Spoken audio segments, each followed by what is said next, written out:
Another night of NBA action, another Grizz dub. Start to become commonplace at this point, which begs the question: are the Memphis Grizzlies legitimate title contenders? What's going on, guys? Jackson here from Vendetta Sports Media, back at you with another. It's going to seem like an extremely biased NBA video because you can clearly see the Grizzlies hat on top of my head, and I am once again talking about the Memphis Grizzlies. I remember saying the first video I ever did of these, which was centered around the Memphis Grizzlies, that I wouldn't do all these about the Memphis Grizzlies, but well, here I am doing yet another video on the Memphis Grizzlies. But no one's saying anything on the website, so and they're also not the ones that are taking the time to put out the videos. So for anyone out there from Vendetta that wants to do your own NBA video, you got a topic you want to write or talk about, you can either ask me to in the comment section, or you can just do the video yourself too. So, but until then, I will continue to talk about whatever I want to talk about. And I want to once again talk about the Memphis Grizzlies because, oh my goodness, did they have an amazing game tonight against the Golden State Warriors with I was going to say healthy Klay Thompson, but he's still on a minutes restriction. It's only his second game in over 900 days, so somewhat healthy Klay Thompson, but everyone else on the team, besides I think Draymond, was healthy tonight. And the Grizzlies again missing Steven Adams. He's out because of health and safety protocols. I think it was upgraded to probable tonight or doubtful tonight. So he could potentially be coming back. And of course, Dylan Brooks is going to be out for, I think they said like 3 to 5 weeks. He hurt his ankle Saturday in the Clippers game.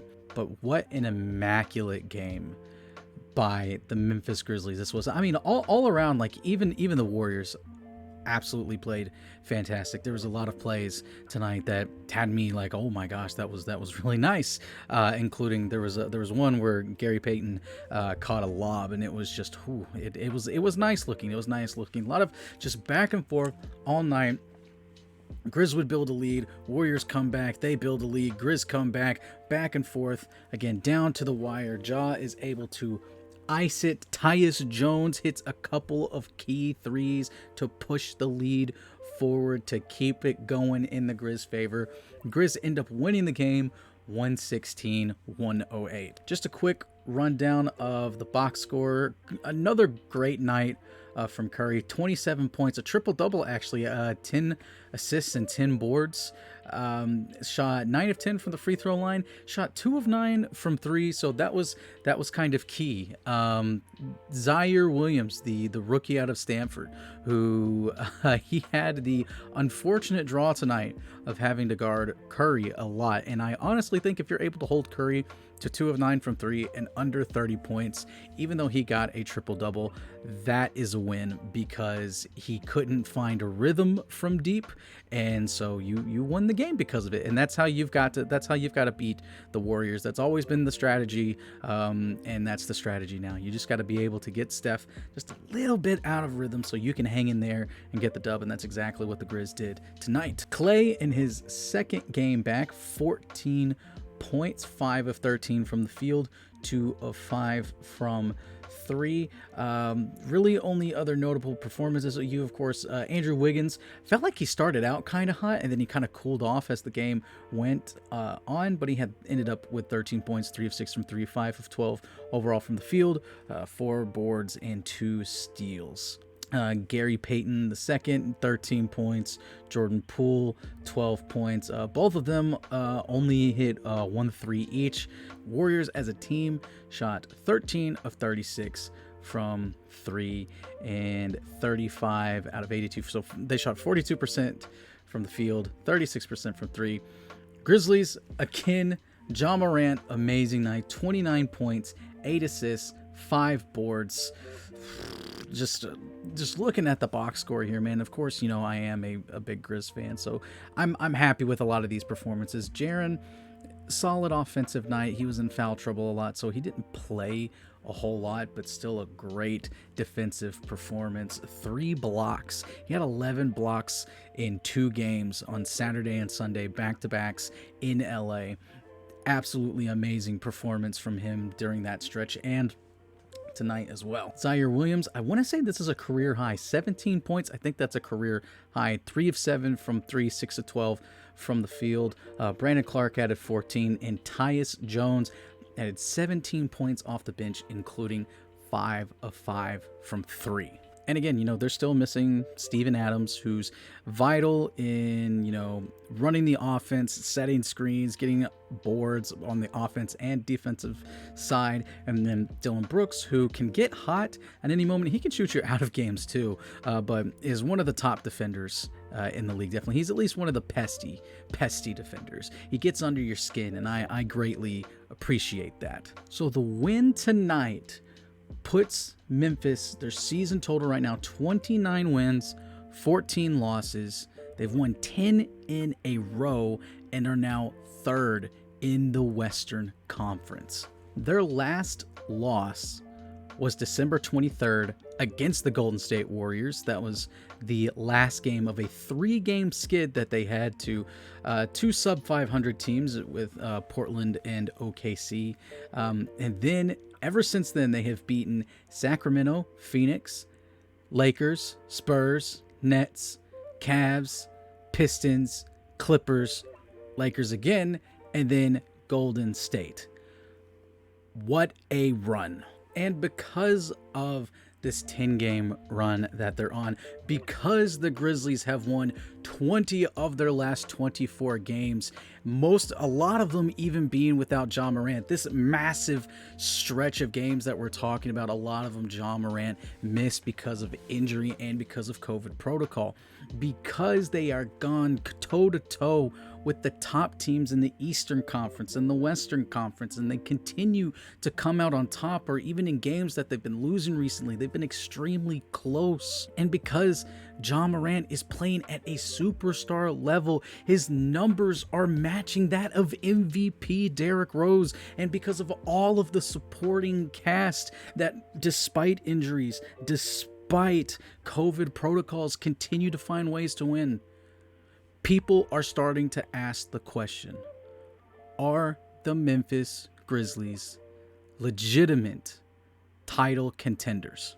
This video is really just me throwing that question out there. And the fact that I can ask that out loud and not immediately get like what are you talking about, man? Like Memphis competitors? No. The fact that I can just ask this question, and that this question is being asked by the national sports media, massive dub. First off, okay, congratulations to this front office. You have to almost say that the rebuild's over, that you're not rebuilding anymore. If this was 2K, you would go to I haven't played 2K in forever, but you basically, where you can go and you can turn yourself from like a rebuilding team. You can say that you're buying, you can say that you're selling or competing. You can take yourself off the rebuilding. You can maybe put yourself into the buying category, but there are people in the national media like Stephen A. Smith and Skip Bayless and even Kendrick Perkins of all people. I can't believe that I'm agreeing with these. I can't believe I have these people on my side. They are saying the Grizz, they're in the contending category. And I know I just said it, but man, for the longest time, I just had Perk as the guy that was fighting tooth and nail for the Grizzlies on national TV. And, I still don't know how I feel now that Skip and Stephen A are now like their eyes are trained in. It's interesting. It's definitely interesting. I never thought as a fan I'd be there. I would get to this point. You know the meme of Plankton where he says, I don't know, I never thought I'd make it this far, about what's next. That's kind of how I feel right now. Just statistically speaking, this team is firing on all cylinders. They're 4th in the league in points per game at 112 a game. They are 1st in rebounds in the entire NBA, 9th in assists. That's pretty good. And defensively, according to NBA.com and however they do up team defense, the Grizzlies are third in team defense. 6.3 blocks a game, 10 steals a game. The Grizzlies are averaging 6.3 blocks a game. That's first in the NBA. 10.2 steals a game. That's first in the NBA. And of course, from an individual player perspective, this is some of the best spreads that you could ask for. 5 players averaging double digits. Brandon Clark's at 9.3. That's pretty close. That's pretty close. I'll give him the point. Well, I mean, we'll still stick with 5, but you know, he's right there. He's right there. He didn't play a whole lot to start the season, but he's picked it up. He's picked up his play. Ja's averaging almost 25 a game. Dylan Brooks, in the limited amount of time that he's played in just 21 games so far to start this season. Desmond Bane has played in 41. He's averaging almost 17 a game. Excuse me, Desmond Bane, 18 points a game. It's Jaren Jackson Jr. that's averaging almost 17 points a game, and he has been completely healthy this season. That has been a massive key. Desmond Bane taking the massive leap that he has taken, and Jaren Jackson Jr. just staying healthy and being the player that Grizzlies fans know that he can be. It has been massive, massive for the Grizzlies. And I'm about to go real in deep with this. I'm about to mention names that most people aren't going to recognize, but Kyle Anderson does a fantastic job, former San Antonio Spur. His wingspan allows him to be just a pest on defense. He's not quick by any means. His nickname is Slow-Mo, but that works in his favor. He does the slow motion Euro step that just throws defenders off on their timing, and he just somehow is able to get those Euro layups to go in. He's done some weird hitch with his shot. I wish he wouldn't have done that. He was actually a pretty good serviceable three-point shooter last year. I feel like he's taken quite a step back this year. I don't know what he's done to his jump shot, but that needs to be fixed ASAP, my guy, because it's kind of ugly looking. Tyus Jones rarely turns the ball over. Amazing backup point guard. I mentioned Steven Adams already. Zaire Williams, rookie that has come in, didn't play the greatest to start his career, but again, he was a rookie and he was just kind of tossed in there. Now all of a sudden he's in the starting lineup and he's been playing well. He's shooting amazingly. 8-ball corner pocket threes. That's his bread and butter. Defensively, he's starting to get better. He's learning how to play the game. He is meshing with this young core amazingly. I've had my problems with Xavier Tillman. I think he gets exposed a lot on the outside, on the perimeter. So he's not the type of person that I immediately throw out there, but he's serviceable when you need a big, or in a night like tonight where Jaren was in a lot of foul trouble and you didn't have Steven Adams available. He's serviceable in those games, and which I can't talk too much about him because he was the one that hit that corner three to give the Grizz the lead in the play-in game that sealed the deal and allowed for Memphis to get into the playoffs. And then Jitty for the city himself, John Konchar. 99% of people that are not Grizz fans are not going to know who John Konchar is. There are basketball heads, people that just absolutely love the games and are nerds for every single team and just eat this up. They have no idea who John Konchar is. And that's okay, because Memphis has him. And we jitty here in Memphis. And you know, I could talk a little bit about Santi Aldama, 30th pick this past draft. And then Killian Tilly was undrafted out of Gonzaga. Got a nice big contract. He hasn't played a whole lot recently. Not exactly sure why he's fallen out of the rotation. Coach Jenkins does that some from time to time, so I don't know his methods, but it's whatever. Now with all that hype going on and me geeking out as a fan, I have to try to be real. I have to try to be a non-delusional fan, as level-headed as I can possibly be. So to answer the question, are the Memphis Grizzlies legitimate title contenders? I guess it depends on what your definition of a contender is. And my definition is that they would have to be one of maybe 3 or 4 teams that could win an NBA championship. Out east, I'm looking at the Milwaukee Bucks and the Brooklyn Nets as the easy ones. Now, the Chicago Bulls are playing amazingly right now, but you don't know what could happen in a 7-game series. And the Nets have been slipping a little bit.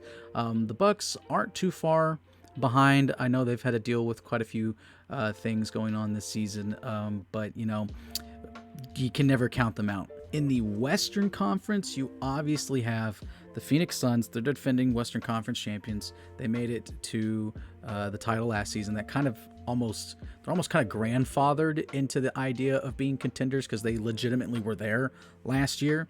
And then, of course, the Golden State Warriors they're the Golden State Warriors. They've been playing phenomenally this year, and I think they are probably considered to be the favorites to get out of the West right now, and despite being the 2 seed right now. It's just a game. And obviously, you have the Utah Jazz. They always seem like they've been so close for a couple years now, but they just can't get over the hump. Now, as for what Memphis is, where do they fit in the grand scheme of the NBA? If you know how you see like a lot of other YouTubers, they do the tier videos, you know, where they've got, you know, S tier, A tier, B tier, down like to F tier or whatever. If there was a tier that was legitimate title contenders and you did them in order, so like you'd have like Golden State, Phoenix, Milwaukee, you know, however across of what you would personally would consider being they are contenders, but then it's like here's the order of the contenders in which I would pick to win the title. What I feel like we're in right now, I feel like Memphis is a tier right below that. It's basically the up next tier, I guess you could call it, is that when one of those teams slip, Memphis is going to move right in. Or maybe Memphis is just going to bust their way in there. Maybe no one else moves. Maybe Memphis just kind of squeezes right on in there. I think what we're witnessing is kind of this potential transition period. Somehow they went from sucking to this point. Like that. I don't get it. Don't ask me how. I could go in depth in their entire rebuild. I could make like a 3-hour video talking about every single move and the thought process behind it and documenting every single move. I won't do that unless you guys really want me to do that. Even if you can't consider Memphis a true title contender, they're not going to be an easy out. And there's no team that truly wants to face them or would enjoy facing them. A 7-game series where you're at a minimum have to play 2 games in Memphis. Maybe you got to play a third. If Memphis is the higher seed than you and it goes to 7 games, you'll have to play the 4th game in Memphis. That could be scary. They match up extremely well with all the other teams. The 3 teams that are hovering them right now, the Jazz, the Suns, the Warriors, they've beaten. We've got a great matchup coming on MLK Day with the Chicago Bulls. That is going to be extremely telling. Even if the Grizz don't win it, but if they keep it close and the Bulls continue to go on their tear that they've been going on, then you know that they're at that level. And then, of course, later on in the season, you got a couple games against the Milwaukee Bucks. I still think the 76ers might be on the table. Don't quote me on that. And then I think there's definitely going to be more games against Phoenix, more games against Utah. There's games coming up against Dallas. So time will tell if this team is a legitimate contender or not. I know some people may feel like that wasn't really an answer, and I guess it kind of wasn't, but I don't want to set myself up for failure. I don't want to hype this team up to the point where it's like, yeah, we're winning a title. And then they, get their asses kicked and lose in 5 or 6 games in the first round. But they're looking like they could get a good, favorable matchup in the first round. It'd be tough whoever they played. The Western Conference is never an easy out. The best advice that I could give to my fellow Grizzlies fans is to just really enjoy this ride right now. We are in unprecedented territory. We are the second, and I'm gonna say we in this, even though I don't lace up my sneakers and go out there and play. But we are fans of the second youngest team in the NBA right now. We shouldn't be playing this good. We shouldn't be in the position that we are as a fandom and as an organization. We shouldn't be third, fourth in the Western Conference. We shouldn't be on a 10-game win streak. We shouldn't be winning all of these games on the road. We shouldn't be beating the top seeds consistently across both conferences. You've got your superstar point guard. You've got your supporting cast. It's pretty much there. If there's a missing piece here, I don't know what it would be. I do not know what the missing piece is. Time will show us, because we'll see the Grizz get exposed when it comes playoff time, when they're facing up against, a top seed, maybe in the second round. Maybe this is a Western Conference final team, which Western Conference finals in year 3 for Ja is, oh my gosh, that is going to do so much for his stardom. And then just the expectations that would come with that would be, oh my. But again, I will throw the question out there to you, the audience. What do you think about the Memphis Grizzlies? Are they legitimate title contenders? Are they just a tier below title contention? One of those up next teams, those teams that they aren't going to be an easy out and that you can't, take them lightly, because if they do, then you could turn them into title contenders by, screwing up a couple times and letting them get out of a 7-game series that maybe they shouldn't have gotten out? Or do you think they're just straight up frauds and that this is fluky what's happening to them and that they'll cool off at some point? All I know is they're playing amazing basketball, and I'm starting to see Ja Morant's name get MVP consideration. Year 3 blows my mind. Anyway, guys, thank you so much for watching this video, and if you enjoyed, make sure to leave a like and subscribe to the channel. It helps us out tremendously. And if you do subscribe to the channel, make sure to hit the notification bell so you can be notified whenever a new video, be it a podcast, NBA, NFL video, whatever we got going on the channel, when it drops, you'll be notified and you can immediately come and watch it.